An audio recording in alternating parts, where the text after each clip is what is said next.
హైదరాబాద్లోని కుకట్పల్లి పరిధిలో రవాణా శాఖ అధికారులు మెరుపు దాడులు చేస్తున్నారు. పాఠశాల బస్సులకు ఫిట్నెస్ లేకుంటే సీజ్ చేస్తున్నారు. తెలంగాణలో పాఠశాలలు ప్రారంభం కావడంతో ప్రైవేట్ విద్యా సంస్థలు తరలించే స్కూల్ బస్సులపై రవాణా శాఖ ఫోకస్ పెట్టింది. గతంలో జరిగిన పలు ఇన్సిడెంట్లను పరిగణలోకి తీసుకుని ముమ్మర తనిఖీలు నిర్వహిస్తోంది. Fitness, insurance, permit, driving licence, fire safety kit, first aid కిట్లు ఉన్నాయో లేదోనని క్షుణ్ణంగా పరిశీలిస్తున్నారు.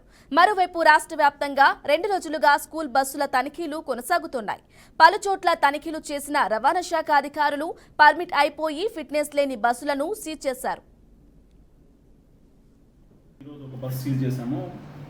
నిబంధనల ప్రకారము 60 ఏళ్లకు మించిన వయసు ఉన్న వెహికల్ని డ్రైవ్ చేయకూడదు డ్రైవరు.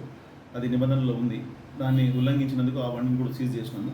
సో పిల్లల భద్రతా దృష్ట్యా మనం స్కూల్ పాఠశాల యజమానులకు కూడా అపీల్ చేయడం జరుగుతుంది. డ్రైవర్ యొక్క కండిషన్ కానీ కరెక్ట్గా ఉంటే బండి కండిషన్ కరెక్ట్గా చూసుకోవాలి.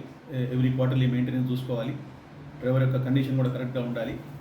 పిల్లల భద్రతా దృష్ట్యా ఈ పిల్లల భద్రతే కాకుండా రోడ్డు మీద వేరే వాహనదారులకు కూడా ఇబ్బంది కలిగే అవకాశం ఉంటుంది. సో ఈ విధంగా అపీల్ చేస్తాం.